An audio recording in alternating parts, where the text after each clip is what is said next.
La finalidad del grupo de estudio, desde que se constituyó por 4 organizaciones federadas, fue crear un espacio de reflexión, de análisis, de debate sobre asuntos de familia, ¿sí? Que puedan, como conocimiento, ¿cierto?, trabajados a partir de la investigación y de la experiencia y sistematización de las prácticas sociales de acompañamiento a las familias, que se puedan convertir en insumo importante para procesos de política pública y de integración a la cultura, para el fortalecimiento de capital humano y de las organizaciones sociales que trabajamos con familia. Esta finalidad que ha tenido el grupo de estudio ha permitido crear un espacio intercultural, multidisciplinario, de inclusión abierta de todos los participantes que se quieran conectar, y por eso se conserva su modalidad virtual, para que personas interesadas en los temas, ¿cierto?, que invitamos a conversar, puedan conectarse desde cualquier lugar del país. El grupo de estudio es un grupo cuyo proceso viene direccionado, ¿cierto?, dentro del marco del Plan Estratégico de la Federación Antioqueña de ONG. Este grupo forma parte de la tarea misional de la Federación Antioqueña de ONG y está liderado por la Federación, pero también por dos universidades privadas muy importantes de nuestra región: la Fundación Universitaria Luis Omigó y la Corporación Uniminuto. Con estas dos universidades y con el liderazgo de la Federación, el equipo coordinador que hoy conforma el grupo de estudio son 5 personas. ¿Qué es lo que propone el grupo de estudio en su metodología? Los últimos jueves de cada mes, de 10 a 12 de la mañana, no es la invitación que hacemos como espacio flexible, puede ser menos, ¿cierto?, o puede llevarse las 2 horas de acuerdo con la dinámica y el interés que despierte cada tema. Es invitarlos a escuchar una conversación entre personas que son invitadas como autoridades profesionales y académicas a disertar sobre un tema específico. Estas personas tienen como parte en el espacio un moderador que los interroga y que anima la conversación de acuerdo con las respuestas que van surgiendo del conversatorio. Al final cuando se termina la agenda temática entre el invitado y el moderador, se deja un espacio de tiempo corto para que las personas que están conectadas puedan realizar sus preguntas y sus comentarios al respecto. Algo muy importante que queremos que ustedes lo tengan en cuenta, y es que durante los conversatorios, nuestro comunicador, nuestro apoyo logístico virtual, en este caso Edwin, nuestro comunicador de la Federación, quien nos estará acompañando en estos conversatorios mensualmente con el apoyo logístico de la Federación Antioqueña de ONG, nos ofrece un formulario de evaluación que invitamos a los asistentes nos lo puedan diligenciar para nosotros poder hacerle un seguimiento a cada uno de los conversatorios y poder ir haciendo los ajustes y mejoras que requiere el proceso. Además, informarles que la grabación de cada conversatorio siempre se cuelga en YouTube y que lo pueden acceder a través de la dirección de la Federación Antioqueña de ONG, para los que quieran retomar la grabación, volver a escuchar el tema e inclusive para que lo puedan compartir y divulgar con sus redes de trabajo. En el día de hoy, el equipo coordinador tiene un propósito muy importante, y queremos que este conversatorio sea el abrebocas para ambientar la propuesta temática que el grupo de estudio le quiere ofrecer a nuestros asistentes durante el primer semestre. Queremos que ustedes nos conozcan, que ustedes nos escuchen y que ustedes se animen con este primer conversatorio a conocer cuál es el tema, los alcances y las especificidades que va a tener un tema de actualidad y que hoy día se convierte en un tema objeto de investigación, de atención por parte de las políticas públicas a nivel internacional, nacional, regional y local, y también representa pues una oportunidad el poder tratar de entender, de dimensionar las implicaciones que tiene el trabajo con familias que hacen parte de este continuum, de este proceso que hoy suscita a nivel mundial interés y que ha requerido esfuerzos por parte de los gobiernos para su atención. Se trata de lo que se nombra como movilidad humana y trayectorias familiares.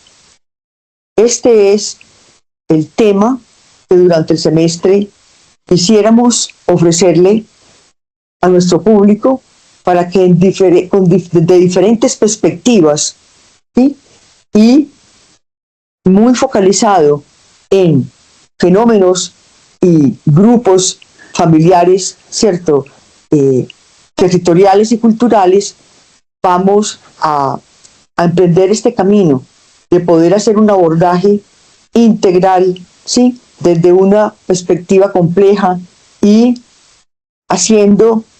teniendo en cuenta los múltiples factores, ¿cierto?, que configuran estas dinámicas, ¿sí?, de movilidad que hoy pues impactan a muchas de nuestras familias.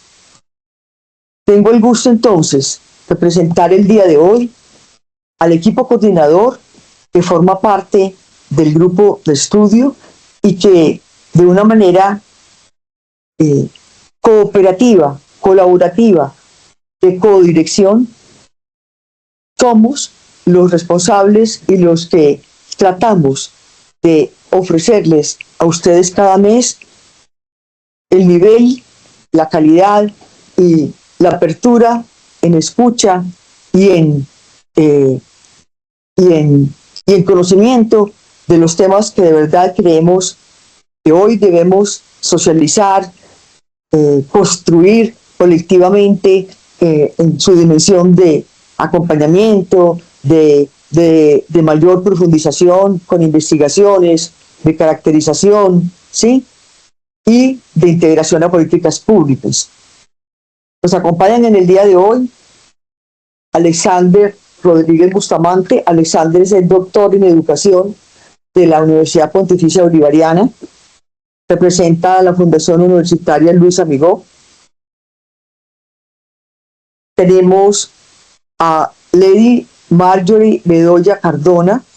Lady es magíster en terapia familiar, directora del programa de desarrollo familiar de la Universidad Luis Amigó y egresada como magíster de la Universidad Pontificia Bolivariana. Me disculpas, Alexander, no di tu cargo, pero ahora a continuación lo comparto. Tenemos a Sonia Elena López Pulgarín, doctora en Humanidades de la American University de Estados Unidos, representa a la Corporación Uniminuto. Joana Castro Rodelo, magíster en terapia familiar de la Universidad Pontificia Bolivariana, representa a la Corporación Uniminuto. Y quien les habla, Luz Marina Villa, especialista en familia del UPB y en gerencia del desarrollo social de AFIT. La federación está pendiente por articular el otro representante de los federados que como institución también acompañará este equipo de coordinación en el 2025. Como les decía, el interés que tenemos el día de hoy es ofrecer a consideración de ustedes el tema que nos va a movilizar el interés, la reflexión y el análisis en este primer semestre. Ese tema sobre movilidad humana y trayectorias familiares va a tener derivas, ¿sí?, en estos próximos 5 meses con temáticas específicas. Y por eso hoy es nuestro equipo coordinador quien hará la presentación, el encuadre, el alcance y las perspectivas, ¿sí?, y los grupos poblacionales en condiciones especiales que entrarán a formar parte de esta agenda temática. Vamos a empezar el día de hoy entonces conversando con el equipo, esperando que la metodología sea dinámica y que las preguntas que van a orientar la conversación, si bien van a estar direccionadas a una persona en particular, lo que esperamos es que sea el equipo en colaboración quienes pues complementen y nos den sus puntos de vista en relación a estas temáticas que vamos a empezar a trabajar el día de hoy o a enunciar como provocación en el día de hoy y que serán motivo de mayor estudio en los próximos conversatorios.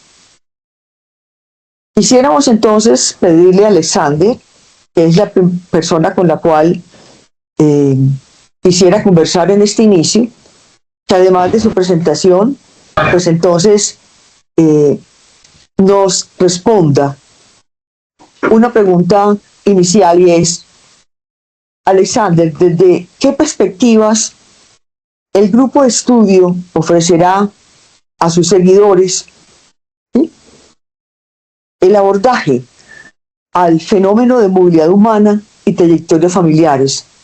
¿Desde qué perspectivas del conocimiento, ¿sí?, de acuerdo con los desarrollos que tenemos, ¿sí?, en ciencia, en teoría, en conocimiento, en investigación, el grupo de estudio situará su abordaje a este tema? Quisiéramos entonces empezar contigo y que desde esta respuesta se vayan derivando las reflexiones para los otros compañeros. Bienvenido, Alexander. Luz Marina, muy buenos días a todos y todas. Una invitación muy especial. Este 2025 lo hemos querido declarar y lo hemos querido narrar para hablar de movilidad, para hablar de caminos y trayectos, pero sobre todo para hablar de la humanidad presente en América Latina, que se está distanciando, pero que también está caminando unos senderos bastante complejos que tocan todas las esferas del desarrollo humano. Esta primera pregunta que hace Luz Marina nos abre un primer panorama, primero epistemológico, sobre hacia dónde han migrado las investigaciones, los estudios a niveles nacionales e internacionales. Y como lo ven ustedes un poco en la pantalla, he querido dejarles un patrimonio intelectual importante. No es el único, son algunas pesquisas que se han logrado realizar. Seguramente un poco más adelante la profe Joana, que es una experta en este tema, pues nos va a lograr también dar otras pistas, pero creería yo que pudiéramos llegar a pensar en varias perspectivas. La primera de ellas tendría que centrar la mirada en una sociología de las migraciones, cuyo análisis, como los movimientos migratorios, afectan la estructura y las estructuras sociales, y cómo las dinámicas familiares y las relaciones interpersonales también han sido mutantes en este fenómeno de la movilidad. Por supuesto, esta disciplina lo que hace es validar, hace una reflexión profunda sobre los conceptos como asimilación cultural, transnacionalismo y cohesión social, que va proporcionando un marco para entender cómo las familias migrantes mantienen sus lazos y se adaptan a nuevas sociedades, a nuevos terruños.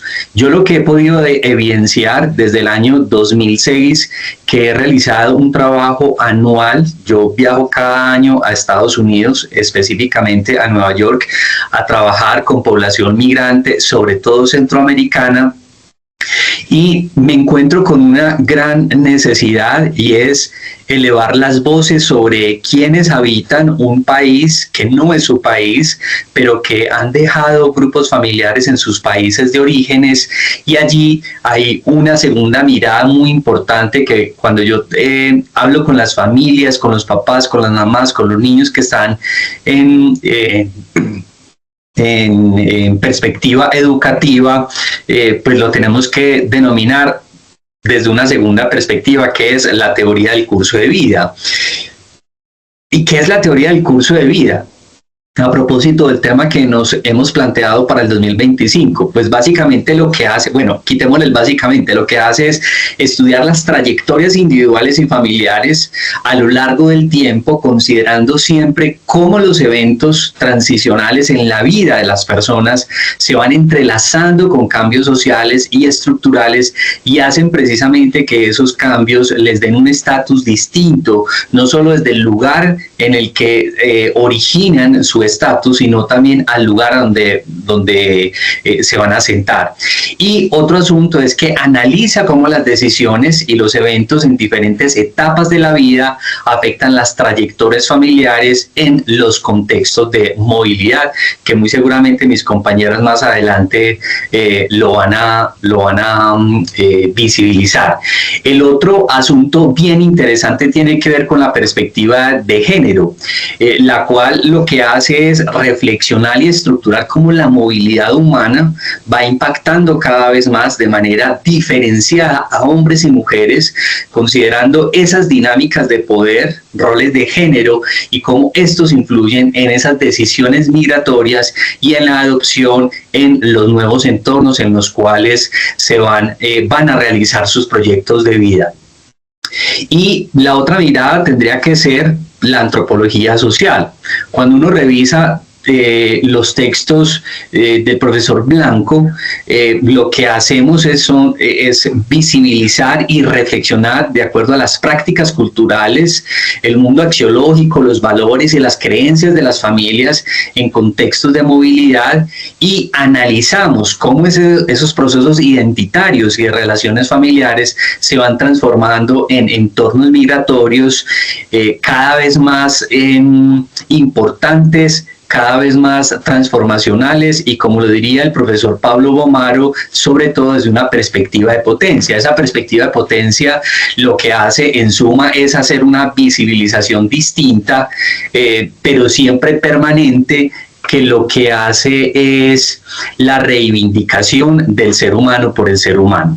Yo tendría que decir como esos 5 aspectos que muy seguramente van a aparecer en los próximos encuentros de este 2025, Luz Marina.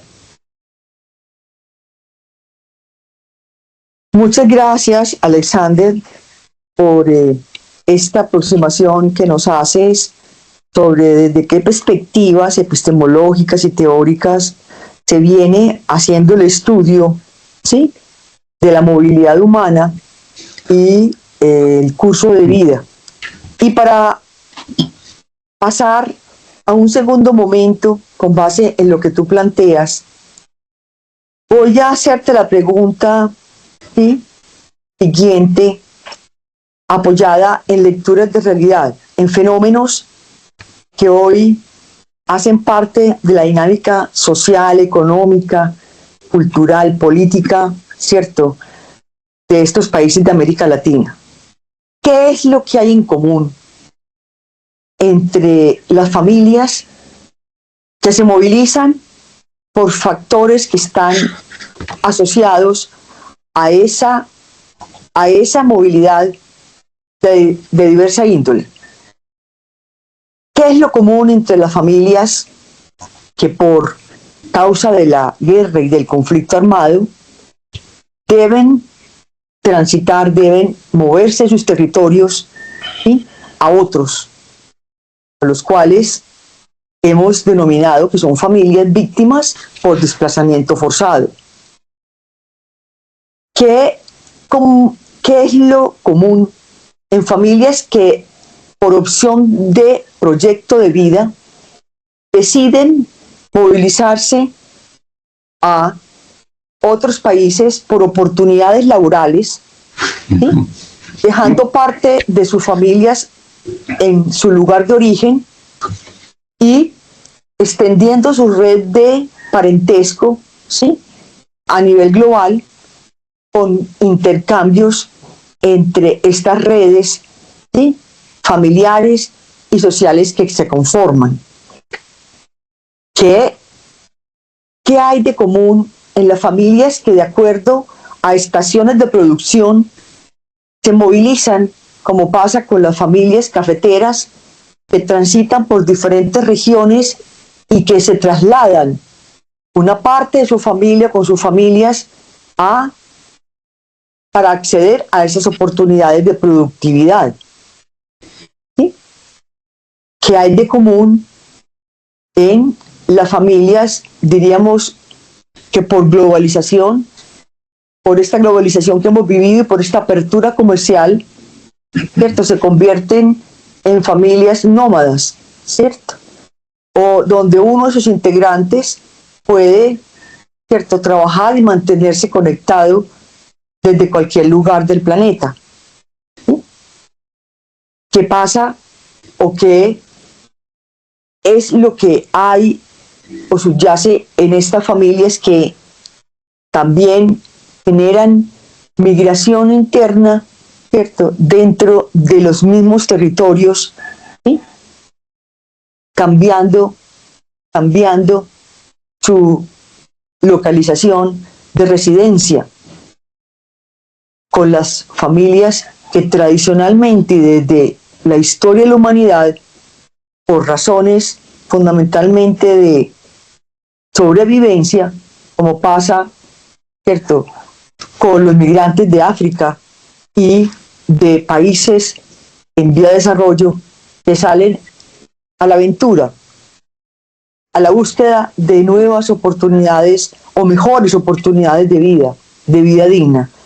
¿Qué es lo que hay en común entre todas estas familias que tienen que acudir a la movilidad para poder no solamente sobrevivir, sino para poder asentarse y para poder autorrealizar sus proyectos de vida, Alexander? Yo empezaría, Luz Marina, con una frase que pudiese ser tensionante, pero para eso está la conversación, y la frase es: esperanza frente a la adversidad. Quien empieza el camino de la migración está esperando esperanza, está tratando de hacer un cambio frente a la situación problemática que está sintiendo, que está experimentando en su lugar de origen. Y numerosas investigaciones han señalado y señalan que la migración suele ser de alguna manera una práctica de escape frente a las condiciones negativas que amenazan el bienestar físico y mental de cada una de las personas que se embarcan en este caminar. Por ejemplo, un estudio sobre el impacto psicosocial de la migración destaca que para evitar el colapso personal, las personas intentan escapar de situaciones negativas y de la muerte. Migrar ofrece la oportunidad de encontrar en un nuevo país lo que no se halla en el país de origen. Ahora, tiene sus consecuencias. Por supuesto, las consecuencias son el tránsito, un tránsito que no sea legal, el cambio, que no estemos preparados desde nuestros lugares de origen para migrar. El tema idiomático es fundamental porque se convierte inmediatamente en una barrera frente a la conversación para establecer vínculos en el lugar de origen. El segundo punto, yo lo pudiera llamar como una migración como opción de vida, porque también puede ser una elección deliberada en busca de mejores oportunidades, como lo acabas de mencionar, oportunidades económicas, educativas, personales, pero también tiene una carga política muy compleja que me permite, por derecho, estar bien al lugar donde quiero migrar. Y aunque las condiciones en el país de origen no sean extremas, muchas personas y familias deciden migrar para mejorar su calidad de vida y alcanzar metas específicas. Pensamos, por ejemplo, en primera infancia, pensamos en los adolescentes. Los adultos que migran están pensando, por supuesto, en sus proyectos de vida, pero también hay todo un grupo familiar que va a tener muchísimas posibilidades para que el trabajo que se realice lleve a buen término. Es decir, este tipo de migración entonces, que es voluntaria, refleja una planificación estratégica siempre orientada al progreso y al desarrollo personal. Lo ideal es que un proceso de migración sea debidamente planeado, pero las condiciones actuales en América Latina no permiten el condicionamiento y la preparación para ese proceso de migración. Y un tercer y último punto que me parece realmente importante es la interacción entre elección y coerción, que son dos conceptos bastante complejos en su comprensión, pero que en lo cotidiano lo estamos viviendo. Entonces, uno tendría que plantearse que es importante reconocer que la migración a menudo implica una combinación de factores voluntarios e involuntarios. La teoría de la nueva economía, por ejemplo, de la migración, nos sugiere que las decisiones migratorias se toman colectivamente dentro de las unidades familiares o comunitarias, buscando siempre minimizar riesgos y diversificar fuentes de ingreso. Nosotros lo tenemos en Colombia. El tema de lo que pasa en el oriente antioqueño y de lo que pasa, por ejemplo, en municipios como en Don Matías o en Santa Rosa de Osos, donde el tema de las remesas es muy importante porque grupos familiares completos se han ido para Estados Unidos, se han ido para España, se han ido para Holanda, hace precisamente que ese retorno económico sea un patrimonio muy importante para la familia que queda en el país de origen. En ese contexto, entonces, incluso cuando la migración es una opción, está influenciada por la necesidad de enfrentar desafíos económicos y sociales que han nacido en el seno de esos grupos familiares, de esos colectivos que, como muy bien lo planteó Luz Marina en la introducción, se convierte entonces en una opción u opción. No hay otro camino, para esas familias no hay otro camino. En síntesis, entonces, pudiéramos llegar a pensar que la movilidad humana no puede ser categorizada exclusivamente como una opción de vida o como resultado de situaciones adversas. Más bien, yo quisiera presentar como un espectro de motivaciones donde esas decisiones individuales y colectivas se van entrelazando con contextos socioeconómicos y políticos a los cuales las familias se adhieren y toman decisiones. Comprender precisamente esa complejidad es absolutamente esencial, por lo menos desde la perspectiva y desde los fundamentos académicos, epistemológicos y de lo que hemos visto en la universidad y, por supuesto, quienes hemos trabajado con población vulnerable y con población con un estatus de migración bien complejo, hace precisamente, por ejemplo, que el desarrollo de la conciencia política, cuando se está por fuera del lugar de origen, sea totalmente distinta. Entonces ahí también hay un cambio de paradigma político que muy seguramente no lo hemos desarrollado y no lo hemos analizado tan juiciosamente, pero sí o sí cumple un factor determinante dentro de este fenómeno de la migración y de la movilidad humana.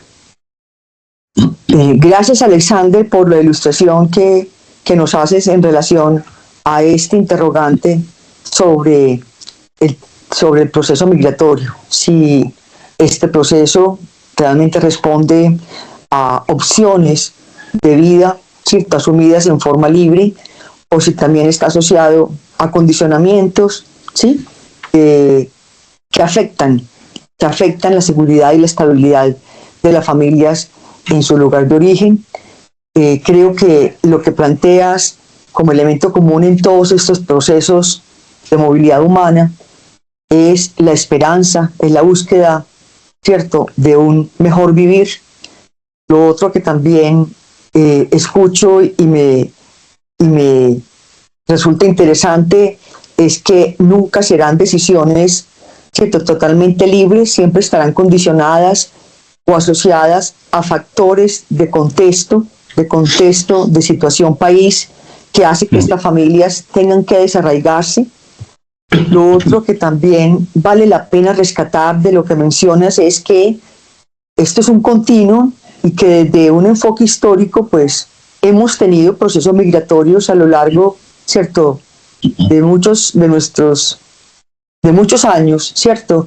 Y que esos procesos generalmente están alineados a situaciones, ¿cierto?, estructurales de orden económico, social, político, ¿sí?, cultural, que son los que activan esta movilización, no solamente de familias vistas en forma individual, sino de grandes colectivos de familias como las que hoy realmente pues, presenciamos y estamos estudiando en el país. Colombia ha sido fundamentalmente un país de tránsito, pero en otras latitudes. O sea que el tema de la movilidad de todas maneras comporta y exige a estas familias pues unas capacidades de adaptación, ¿sí?, que a veces superan sus capacidades para poder incorporarse a nuevos estilos y modos de vida, ¿sí?, de acuerdo al lugar donde llegan, sobre todo cuando son realmente países, ¿cierto?, o regiones donde hay muy poca afinidad cultural. Siguiendo en este orden de ideas, entonces le preguntaría a Joana Castro, ya de una manera más específica, Joana, ¿cuáles son los principales desafíos que enfrentan las familias migrantes en su intento por construir redes de apoyo y permanencia? ¿Qué es lo que pasa con estas familias cuando llegan a los destinos, ¿sí?, a los destinos donde ya sea por transición o ya sea por ser su decisión, ¿cierto?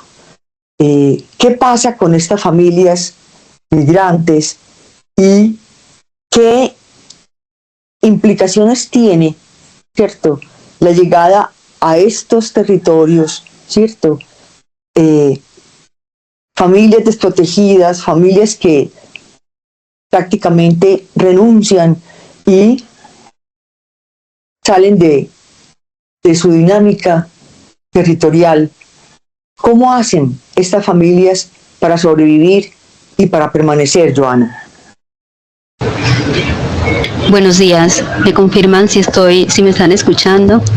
Sí, te estamos escuchando. Primero quisiera como conectar o articular con lo que estaba diciendo Alexander, que él estaba hablando y yo era afirmando lo que comentaba, porque es importante saber primero como el motivo, qué los impulsa, qué impulsa a las familias, mejor dicho, que las expulsa de su país de origen, ¿cierto?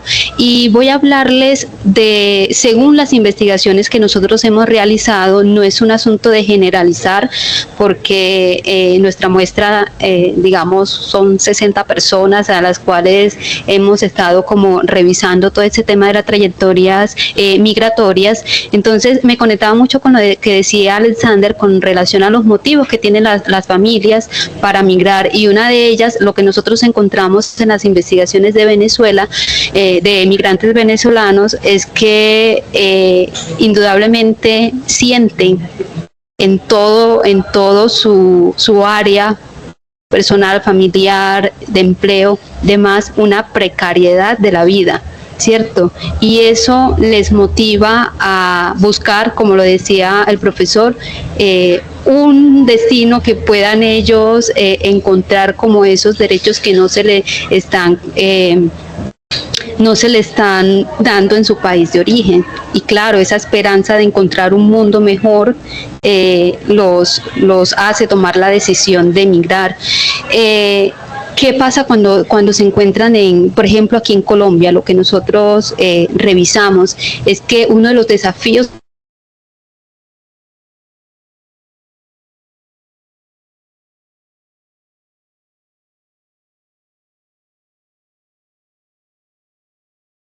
Muy bien, Joana. Te agradezco mucho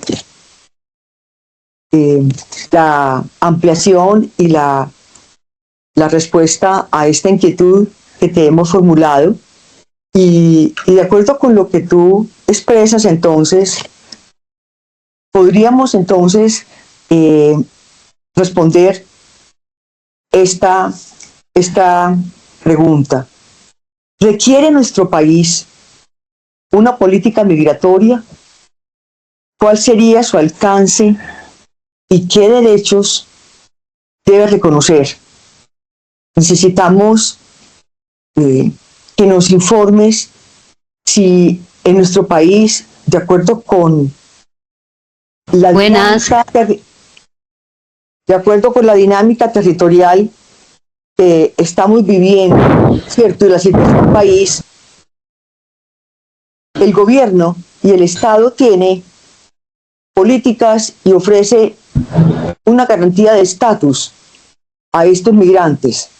¿Cuáles serían las condiciones para poderle garantizar una protección, ¿sí?, y un restablecimiento a sus derechos de estas familias que llamamos migrantes, Joana?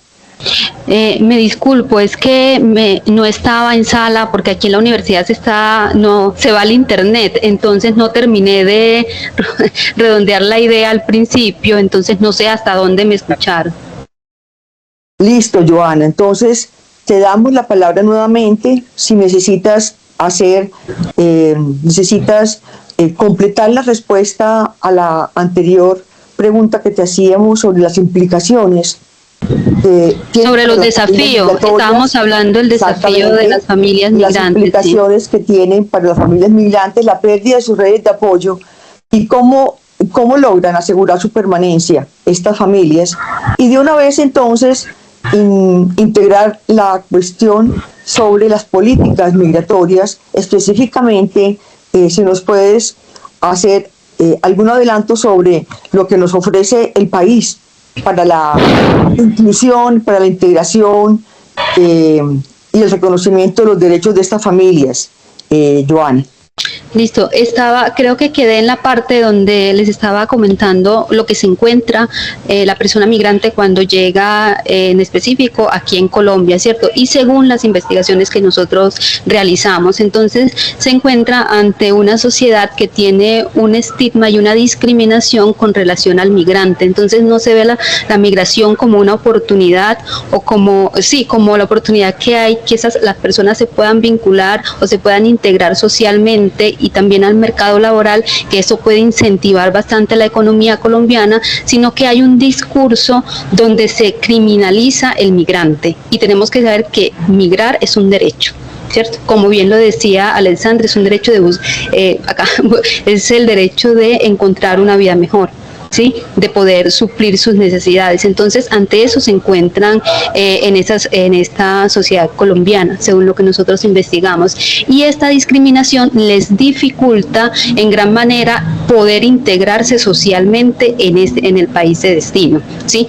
Además de la integración social, también se ve afectado el tema de vincularse al mercado laboral y poder acceder a servicios de salud.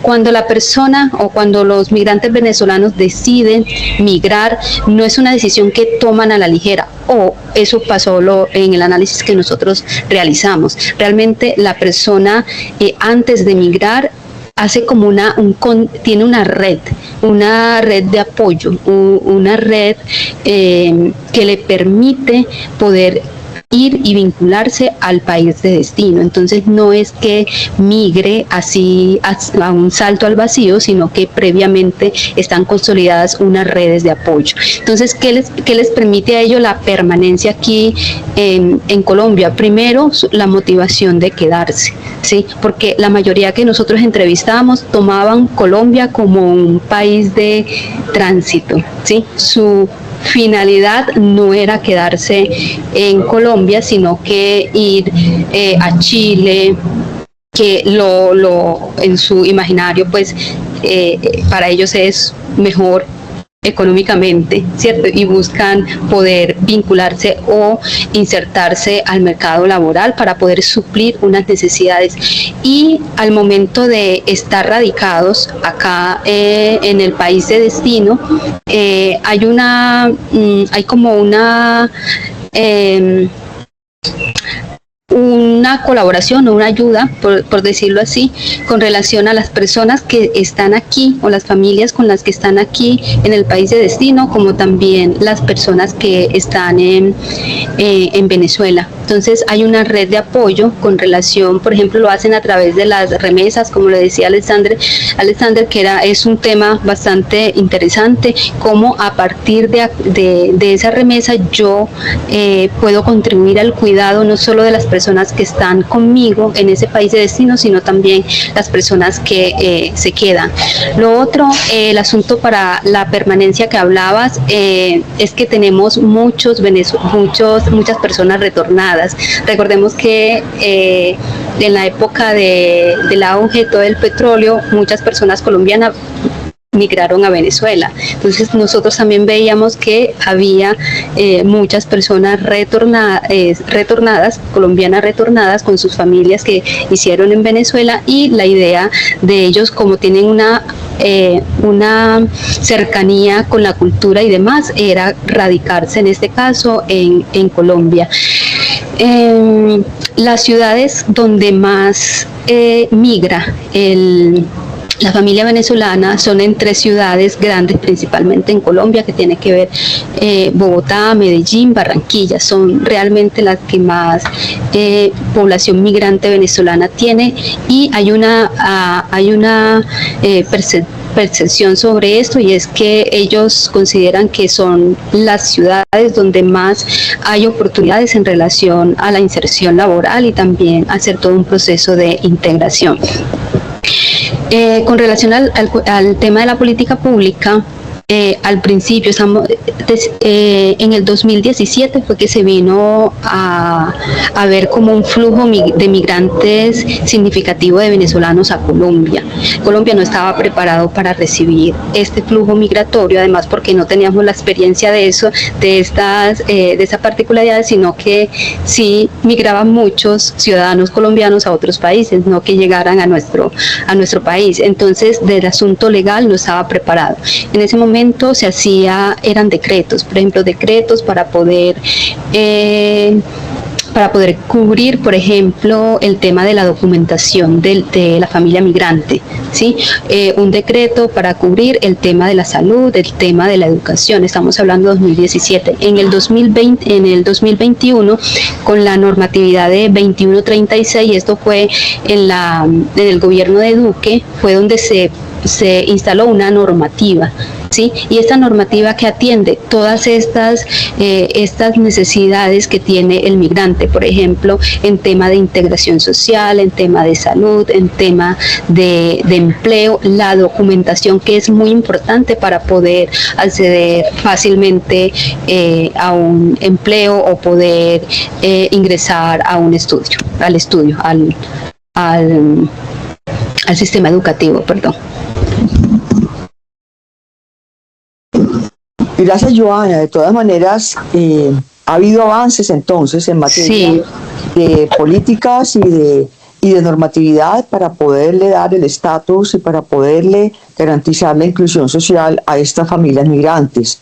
Creo que Colombia, con la situación de Venezuela, pues ha tenido allí pues avances importantes y de integración social, de reconocimiento de la dignidad de estas familias, y lo cual pues ha facilitado su inclusión pues en la dinámica social, cultural, económica del país. De todas maneras, pues para el país se convierte en todo un desafío en poder cierto, cumplir con estas promesas y tratar de legalizar la situación de estas familias para que puedan aprovechar las oportunidades que ofrece la dinámica pues económica, sobre todo, y de mercado del país. Voy entonces a aprovechar tu respuesta, Joana, para saludar a Sonia Elena López, otra de nuestras integrantes del comité del equipo coordinador. Bienvenida, Sonia. Y le queremos entonces preguntar a Sonia lo siguiente, con base a lo que ha planteado Alexander y nos ha compartido Joana. Desde una perspectiva de integración social, Sonia, ¿qué representa para una sociedad el intercambio cultural, ¿sí?, entre familias migrantes, ¿cierto?, ya sean internas del mismo país o extranjeras procedentes, ¿sí?, de otros países? ¿Qué representa eso para la cultura, Sonia, el tener estas familias en territorio que no han participado, no han formado parte más bien de nuestra historia, de nuestra cultura, y que llegan, ¿cierto?, a situarse en un medio desconocido para ellas, ¿sí?, amenazante? ¿Y cómo puede el país repotenciar, ¿sí?, su llegada para facilitar su inclusión y su permanencia, Sonia? Hola, no sé si me están escuchando. Te estamos escuchando. Bueno, muchas gracias. Tengo malísima señal, casi que no me logro conectar, ofrezco disculpas. Qué bueno tener este espacio, pues porque este es un tema súper necesario para abordarlo también desde la academia, pues desde que tenemos conocimiento, pues afortunadamente en la última Constitución de Colombia se declara un país intercultural no, multicultural, porque es diferente la interculturalidad a la multiculturalidad. Pero con relación a la pregunta, precisamente mirándolo desde una perspectiva de integración social, como lo llama Luz Marina, es una gran oportunidad que Colombia tenga esta diversidad. Lo que pasa es que hemos sido muy cerrados a esa visión.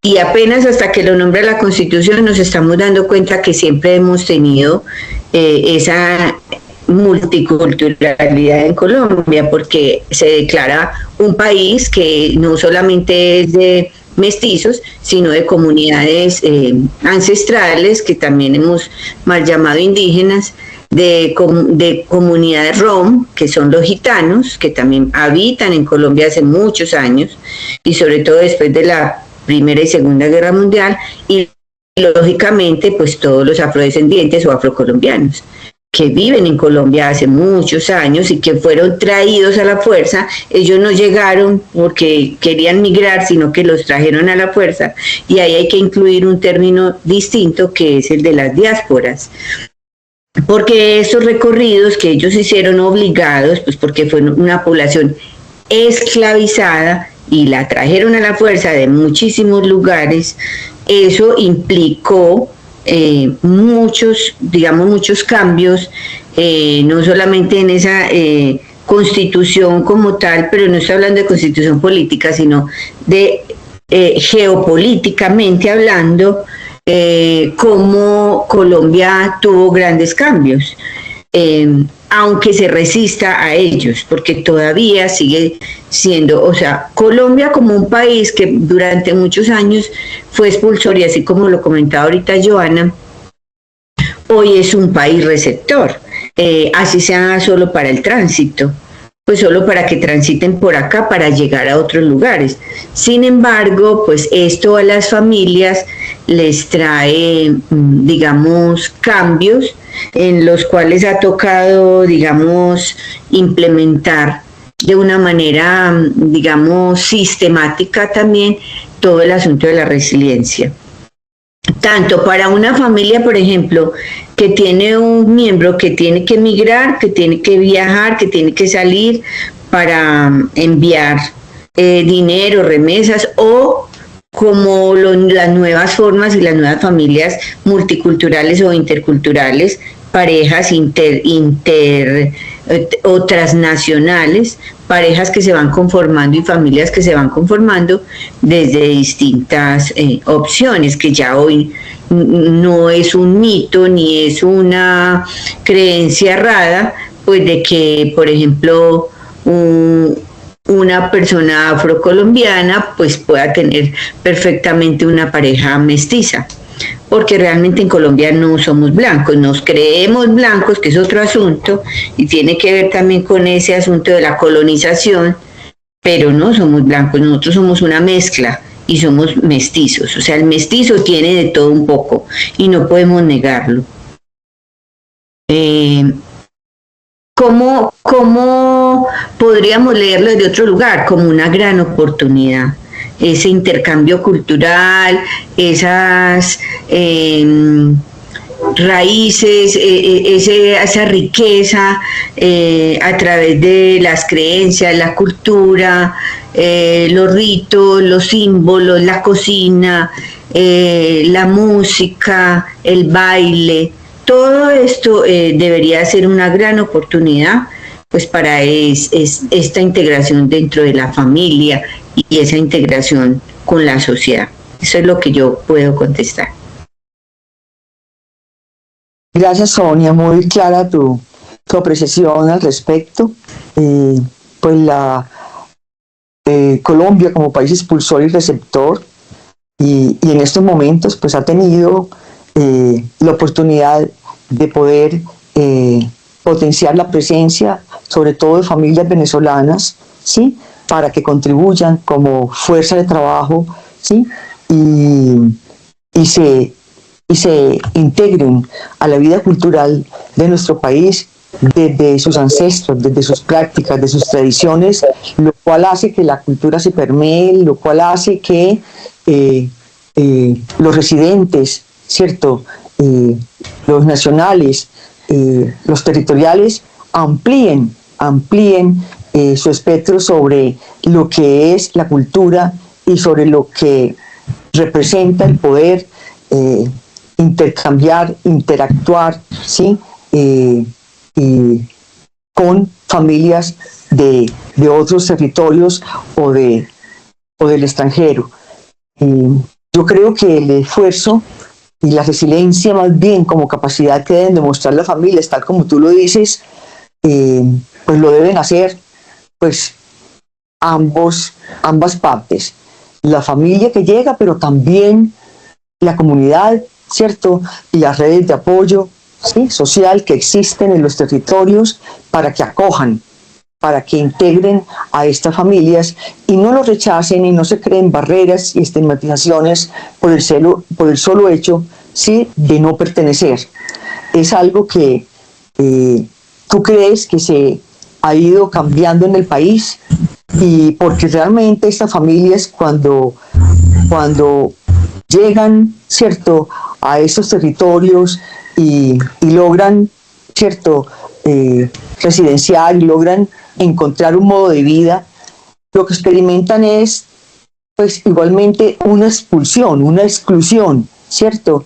Y es algo que pareciera que simbólicamente se reprodujera, ¿cierto?, con ellas, ¿cierto? Son familias que siguen siendo como expulsadas, ¿sí?, de estos sistemas culturales por diferentes factores y por eso se aíslan y empiezan a tener entonces unas dinámicas de desintegración, y eso afecta las trayectorias familiares. En ese caso, ¿tú qué opinas sobre cómo se afecta realmente el tema del cuidado, del curso de vida en estas familias que tienen que hacer estos procesos de adaptación tan complejos, Sonia? Bueno, gracias. Pues yo quiero como aclarar dos cosas.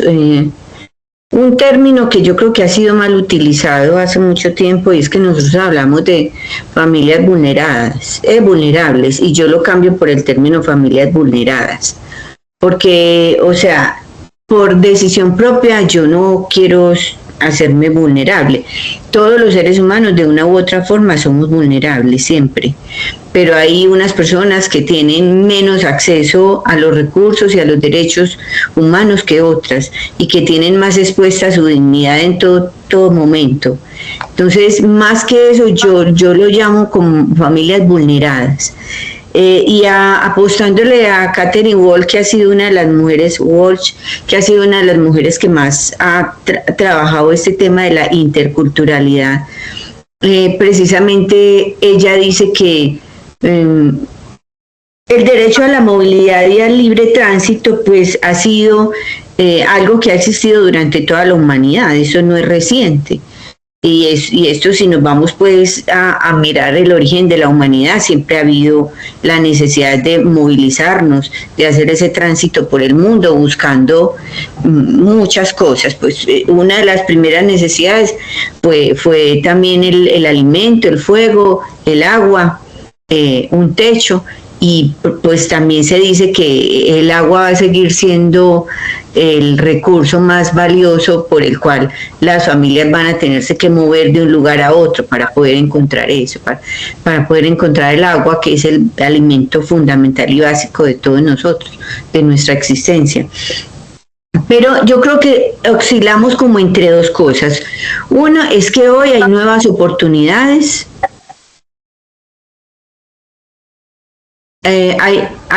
¿Me están escuchando o no? Sí, bueno, te estamos sí. escuchando. Sonia. Sí, bueno.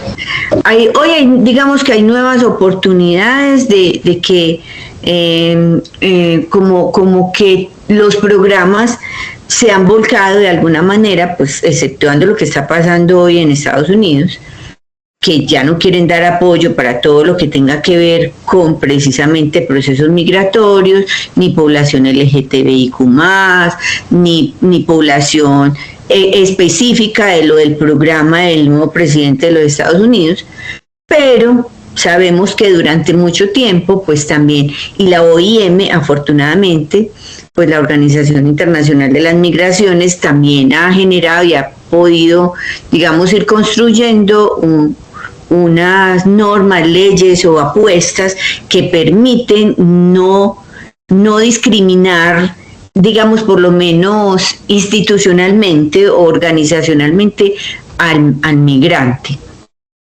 Pero sabemos que tenemos una cultura muy xenofóbica. No solamente nos pasa a quienes de Colombia vayamos a otros lugares, como por ejemplo Panamá, España, incluso a Chile, Argentina, a algunos lugares que incluso siendo de Latinoamérica se puede sentir en la discriminación y el rechazo, y a veces como el acento, y que eso también ha sido como una generalización que se ha venido dando, asociar el acento paisa, por ejemplo, y lo digo no con mucho orgullo, a esa oportunidad de empleo en muchos lugares, pero sabemos de qué tipo de empleo, y lo que ha generado pues todo lo que ha sido, digamos, como pues la prostitución en muchos lugares, y eso también todo lo que ha generado o lo que ha ido degenerando también. Pero en Colombia, de alguna manera, hay como un sector que se cree de una élite muy superior, los que yo llamo a veces los blanquitos o los blanqueados, o los que se creen blanquitos, que abiertamente son xenofóbicos, incluso con los mismos compatriotas, con las mismas personas de Colombia. Cuando nosotros a veces utilizamos un término que también me parece que está mal usado y hablamos entre comillas, muy comillas, gente de bien, eso no me gusta, es a veces el grupo que se siente con la capacidad y el poder de decir es que estas personas, es que aquella gente, es que los pobres, es que los campesinos, y eso fragmenta una sociedad, y al mismo tiempo eso se aprende dentro de la familia y a veces se reproduce. Entonces creo que hoy está como esa bifurcación, está la posibilidad de que hay nuevas oportunidades y miradas, de que hay grupos y hay quienes encuentran entre quienes cuidarse, grupos y como lo tuvo que hacer las personas esclavizadas cuando pudieron irse a encontrar en lugares donde fueron liberados, así como por ejemplo San Basilio de Palenque, que ha sido declarado patrimonio ante la humanidad, patrimonio del mundo por ser un palenque, ¿cierto? Y allí se cuidaron y se conservaron, y por eso entre ellos y ellas mismas a veces tienen su lenguaje palenquero porque los protege de otras cosas, pero también los que aún siguen en todo el proceso de la xenofobia y en el miedo y creando búnker y creando como lugares extremadamente súper seguros por el miedo mucho a las personas que dicen que vienen de afuera o que son de acá mismo, pero que no tienen cómo acercarse a quienes se creen por encima o clase superior o raza superior. Entonces todavía está esa contramirada, y eso cómo implica que genera eso en las familias también, en esos conceptos familiares.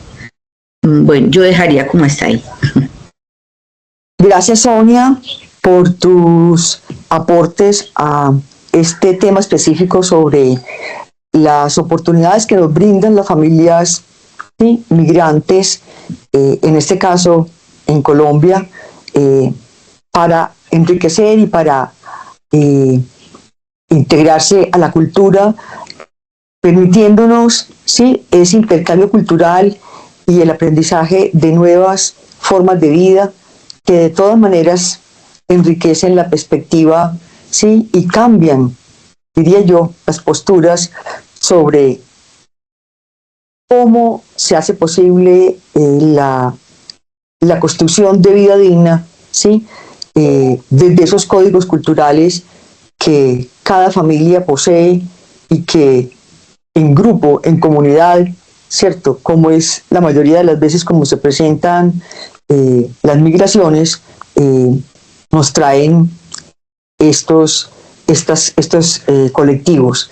De todas maneras, frente a lo que tú planteas, me queda la inquietud en relación a lo que le escuchaba de Alexander, desde una perspectiva y desde un concepto más integral y más amplio sobre lo que es la movilidad humana, y partiendo de ese principio fundamental de que la movilidad y libre tránsito es un derecho, ¿cierto?, de los ciudadanos en cualquier parte del mundo. De todas maneras, no todas las familias que se movilizan tienen como causa de su movilidad situaciones adversas, ¿cierto? No son familias vulneradas. También existe la libre opción de migrar, ¿cierto?, como familia, como grupos de familias, ¿sí?, a otros territorios para mejorar las condiciones de vida, ¿cierto? De hecho, lo hemos podido apreciar con la estadística que nos aporta el DANE al día de hoy sobre el número de familias, ¿cierto?, que han migrado a otros países, ¿cierto?, por la situación que vive Colombia, cerca de 500.000 familias. Entonces son familias que por su capacidad adquisitiva pues tienen la posibilidad de decidir libremente, ¿sí?, dónde quieren estar, ¿cierto?, cómo quieren vivir.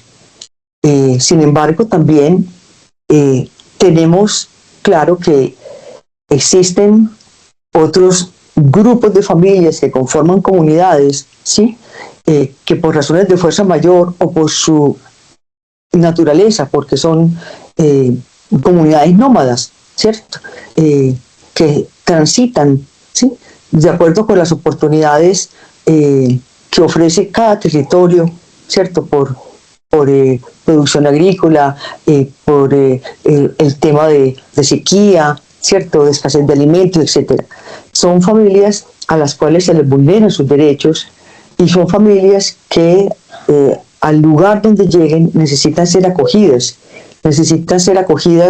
no solamente por políticas de gobierno, sino también por las comunidades, ¿cierto?, que las reciben, por todas esas redes, ¿sí?, que existen en los territorios para que pueda favorecerse su proceso de integración y adaptación. Sin embargo, lo que tú planteas, Sonia, de la xenofobia frente al extranjero, frente a lo que representa el extranjero, frente al estigma que se ha ido cargando de sentidos muy peyorativos, ¿sí?, y de exclusión a las personas migrantes, especialmente a los venezolanos, genera una gran barrera de intercambio cultural, ¿cierto?, de comunicación, de acercamiento. Por lo que tú dices, el miedo crea unos límites que hace que las personas sigan viviendo la expulsión, que es lo que realmente me preocupa, ¿cierto?, que sigan realmente sintiendo que no tienen un lugar digno, un lugar de reconocimiento, un lugar para hacer su vida, ¿cierto?, para desplegar sus sueños, sus capacidades. En ese sentido, le preguntaría entonces a Lady Marjorie, ¿qué impacto, de acuerdo con los estudios que se han venido realizando, Lady, en familias migrantes, y diríamos que por grupos específicos, ¿cierto?, en territorios específicos, ¿qué se sabe acerca de cómo estas familias, ¿sí?, se las arreglan para cumplir con la función de cuidado, sobre todo de los menores de edad, de los niños, las niñas, de los adultos mayores y de las personas que son más vulnerables, con condiciones especiales? ¿Qué se sabe acerca de eso, Lady? Buenos días. Pues con relación al cuidado y las afectaciones, yo retomo precisamente esto último que estabas mencionando con relación a lo que aportaba Sonia, y es que dado que las migraciones y estas movilizaciones se dan por motivos variados, también tendrían que tenerse en cuenta las particularidades. Lo que sí es que partimos de familias o grupos poblacionales que realizan transiciones culturales, y esas transiciones culturales necesariamente los van a llevar a validarse en un contexto diferente al cual comienzan a vincularse también a través de las prácticas que culturalmente se han establecido. Con esto quiero decir que las afectaciones se pueden leer tanto en positivo como en negativo, y que sería diferente de acuerdo pues al tipo de migración que estamos hablando. Antes de esto, incluso también creo que es un tema que nos convoca durante este semestre desde el grupo de investigación con la propuesta temática, y es también preguntarnos por el tema del cuidado. Si vamos a hablar acerca de las afectaciones en la función del cuidado de las familias transnacionales inmigrantes, nuestra pregunta inicial sería: ¿y qué es cuidar? ¿Cierto? En general, porque hay varias formas de definirlo, estaríamos haciendo alusión al asunto de atender esas necesidades que tenemos los seres humanos para mantener la vida, ¿cierto? Voy a retomar incluso acá una definición que propone la profesora Joana en una de sus investigaciones con otro docente, Yair. Ellos hablan de las dimensiones del cuidado, y en este artículo ellos hablan de cuidar como la posibilidad o la necesidad más bien de promover, mantener y gestionar la vida y la salud. Y eso se ve reflejado a través de una cantidad de acciones cotidianas que los seres humanos pues vamos realizando, pero esas acciones en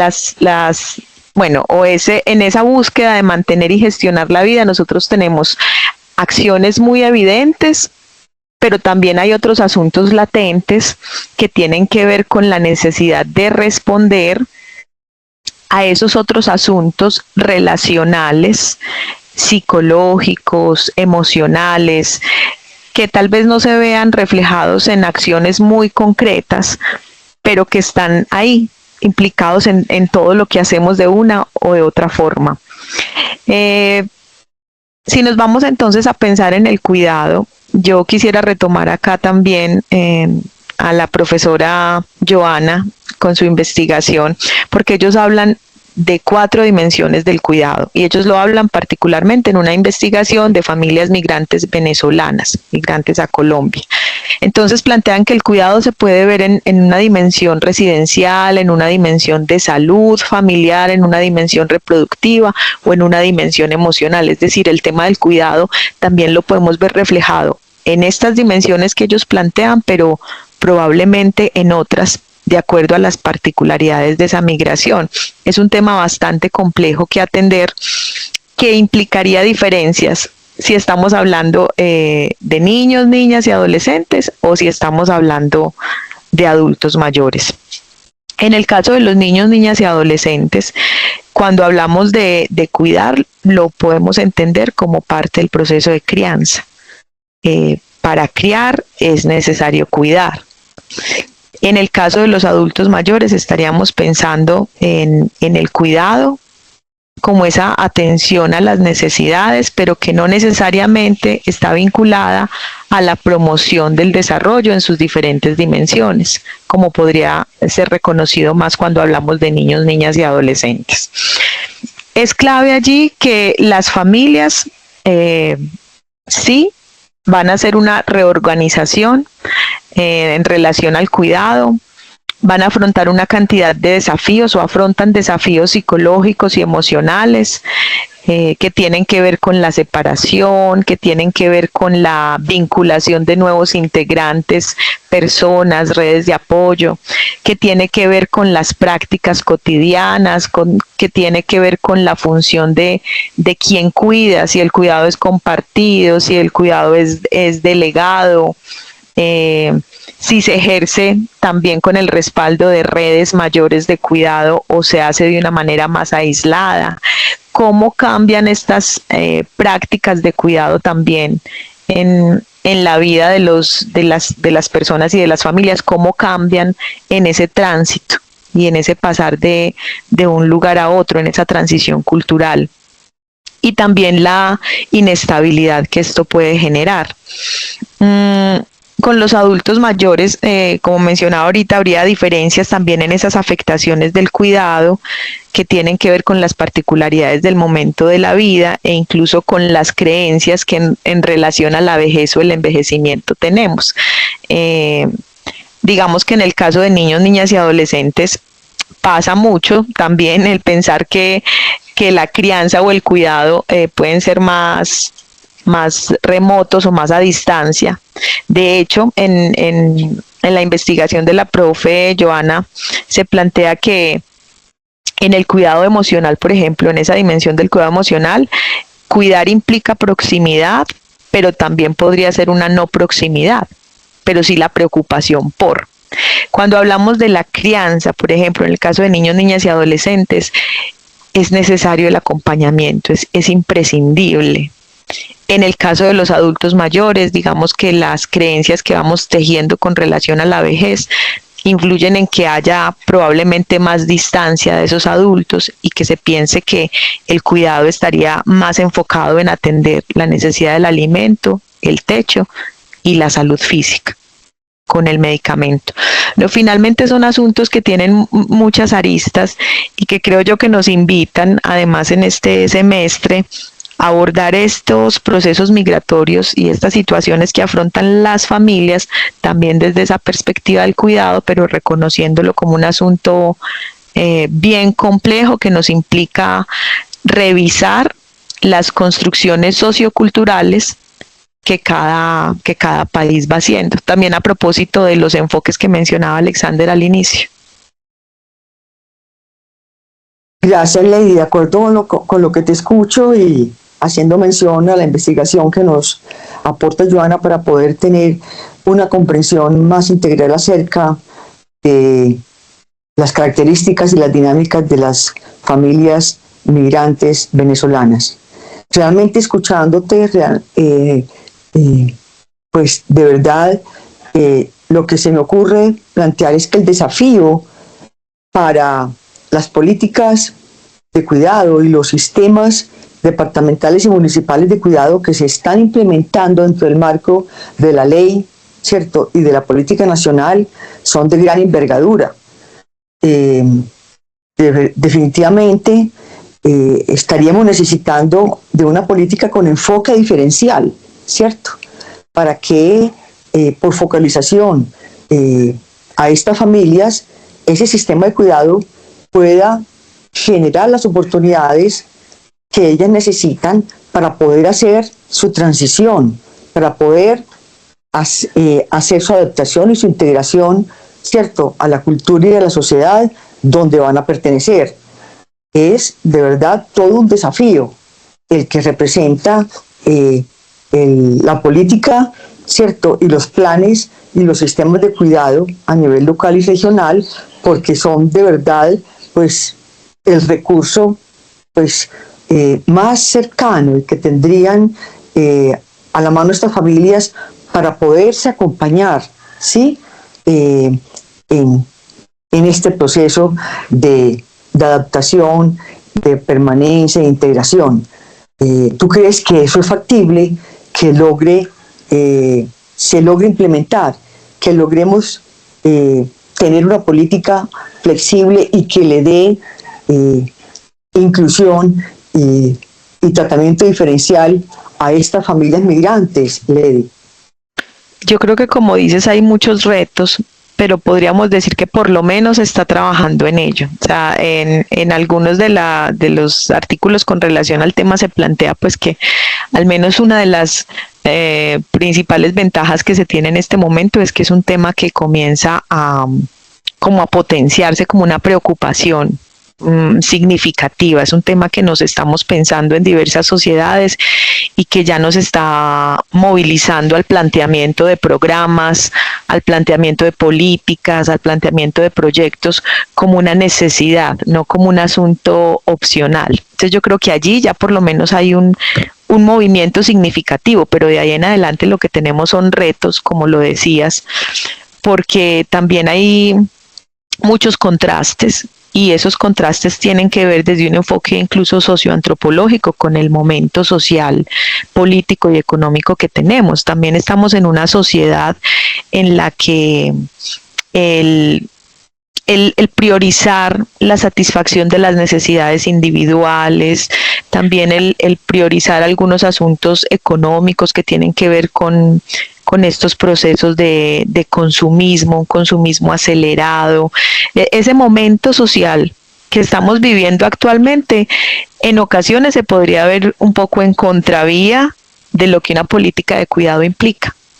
Entonces tendríamos que revisar también asuntos profundos del momento social y de las configuraciones sociales que se están estableciendo. Eso sería un asunto a considerar. A partir de allí, el tema de cómo brindar asistencia legal, por ejemplo, para ayudar a los migrantes, pero una asistencia legal que sea efectiva ante los dilemas cotidianos. La legislación inclusiva, como decías, o la legislación que reconozca esa diversidad y esa complejidad de los procesos para que se puedan asegurar esos servicios sin discriminación. Los incentivos laborales que se puedan brindar, las oportunidades de mejora, reconocimiento también como de las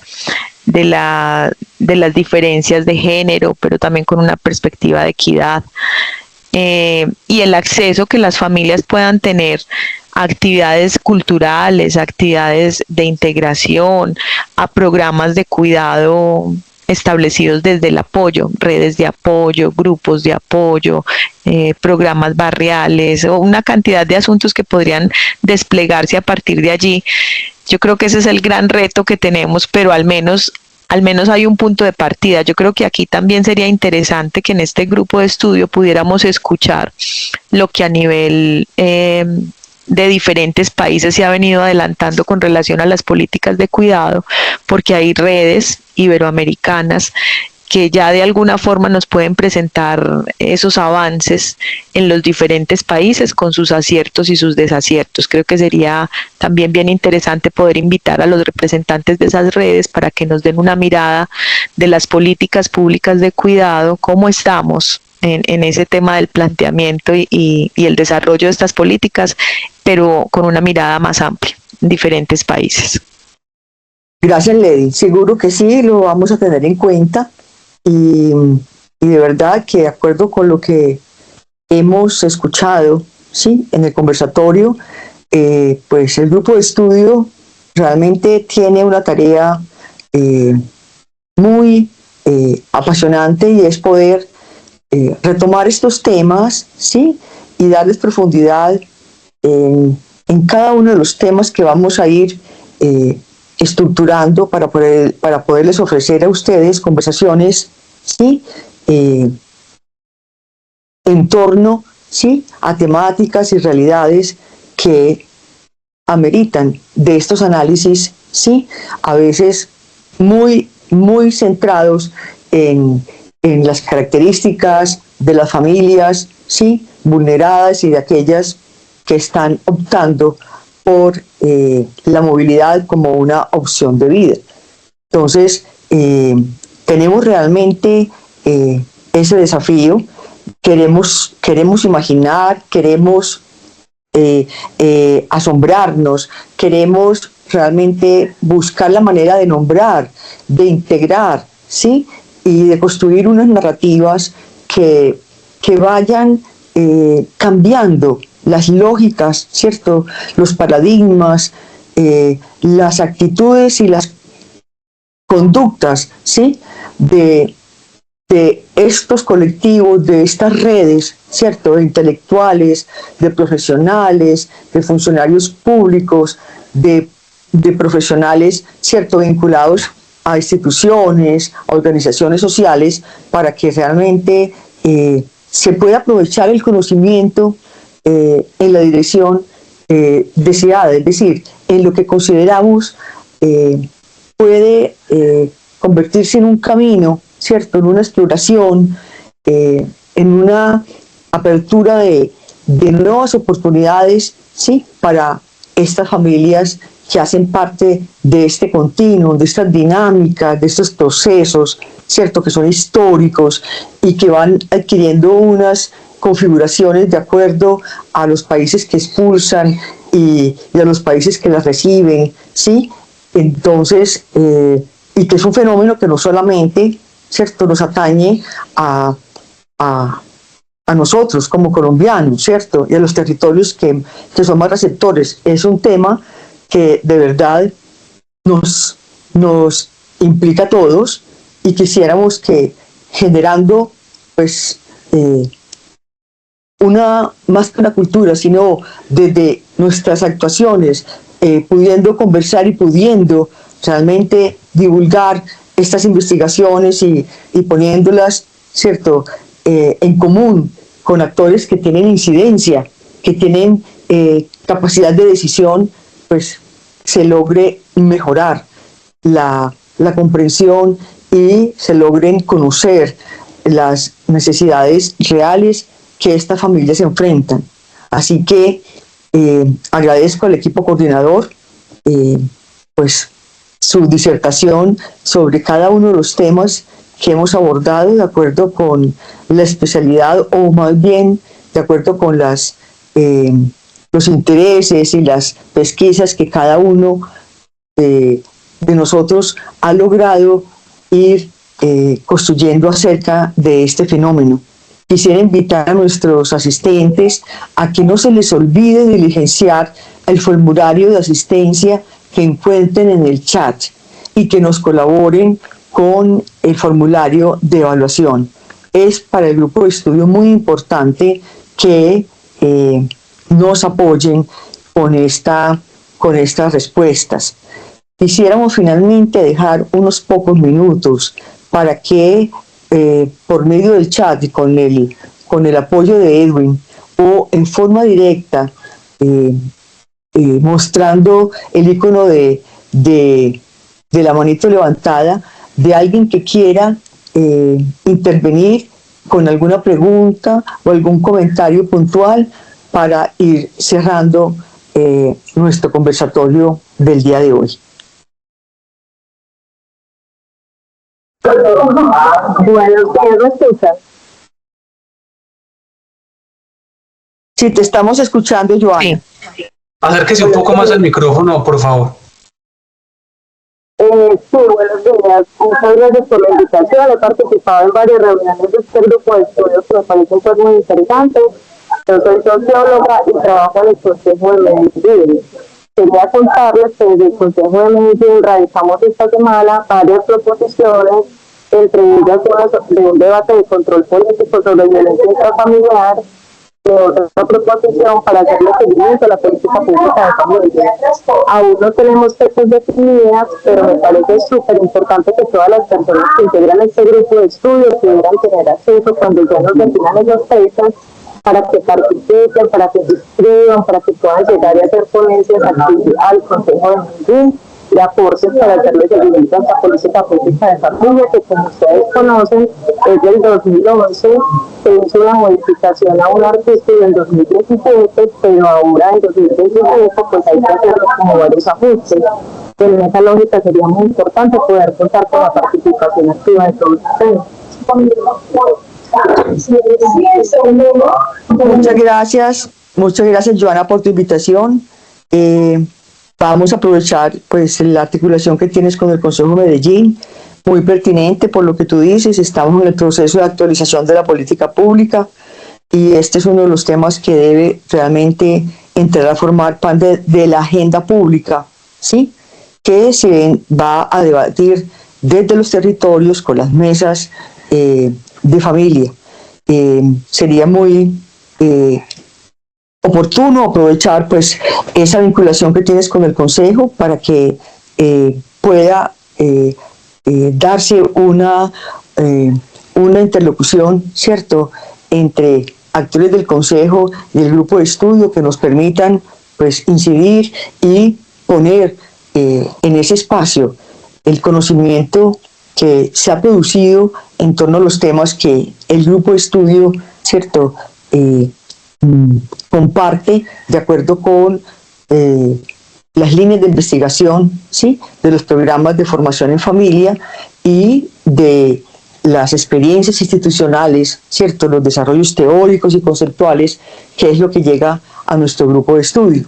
Así que muchísimas gracias por tu invitación y esperamos que este tema realmente se pueda incluir dentro de ese proceso de actualización de la política que va a durar este cuatrenio.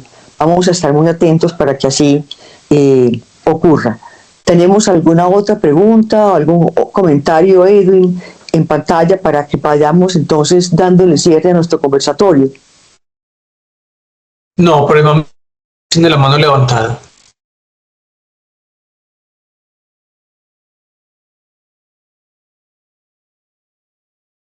Si alguien desea participar, puede hacerlo en ese momento.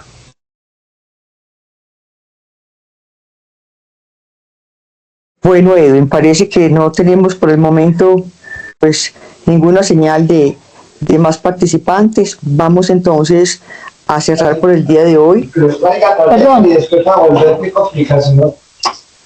Buenos días.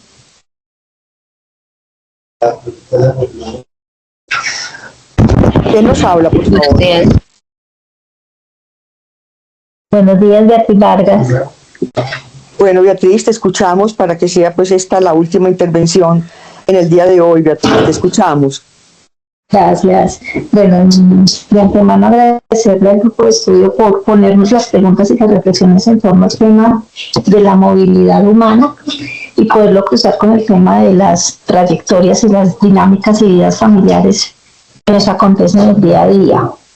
Yo quiero, pues más que una pregunta, resaltar, digamos, las reflexiones que nos traen los ponentes, que me parecen pertinentes en este momento también histórico que atravesamos por el país, no solo por el tema por la migración que experimentamos con las venezolanas especialmente, sino por los llamados también a estas dinámicas de homofobia que repetidamente experimentamos, sobre todo en las instituciones que acompañamos a las familias y que acompañamos a población migrante. Creo que el llamado también es a fortalecer, digamos, las reflexiones, los procesos de sensibilización, la promoción de los derechos de población migrante en instituciones educativas, porque allí se vienen promoviendo también muchas de esas actitudes homofóbicas. Entonces es el señalamiento, es la relación peyorativa, es el juzgamiento a las condiciones, digamos, sociales y económicas que viven las familias migrantes y que por tanto afectan pues también las dinámicas relacionales en todos los entornos. Entonces, gracias por hacernos ese llamado específicamente y por provocarnos las reflexiones. Muchas gracias, Beatriz, por tu participación. Lo vamos a tener muy en cuenta. Finalmente, les recuerdo, por favor, diligenciar el formulario de evaluación antes de retirarse de la sala.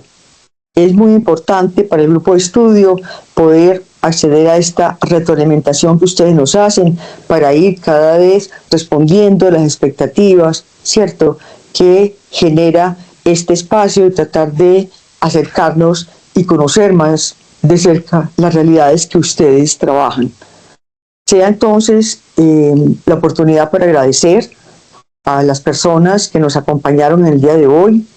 A partir de hoy quedan cordialmente invitados para que reserven en sus agendas de trabajo el último jueves del mes de 10 a 11:30 de la mañana para que nos acompañen en este espacio en el cual pues trataremos de tener aquí personas no solamente, ¿cierto?, del nivel nacional y regional, sino también internacional, ¿sí?, que han logrado avanzar, ¿cierto?, en la implementación de políticas, ¿sí?, en la evaluación de planes, programas de proyectos y en estrategias e iniciativas innovadoras sobre cómo reconocer, ¿sí?, los derechos a una vida digna de estas poblaciones que han sido partícipes de estos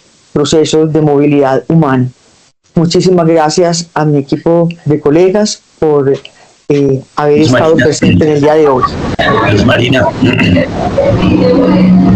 Sí, Alexandra, te escucho. ¿Te parece si le damos la oportunidad a Juan Sebastián Gómez, que tiene la manito levantada?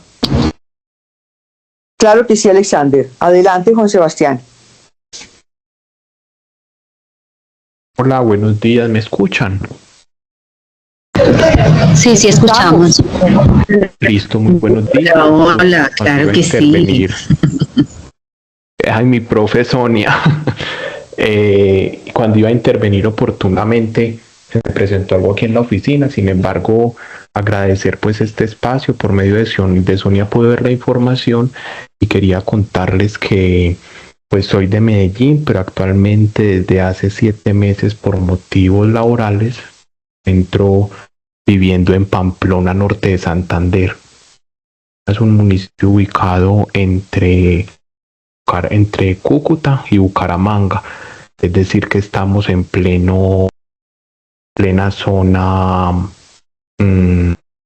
que es frontera con Venezuela, lo que significa que aquí se siente el flujo migratorio de cara directa. Yo estoy trabajando con familia, infancia y adolescencia, y en ese sentido es bastante complejo. Y cuando hablaban acerca de lo relacionado con el cuidado, evocaba una escena en unas visitas domiciliarias, evocaba una escena a una señora adulta mayor.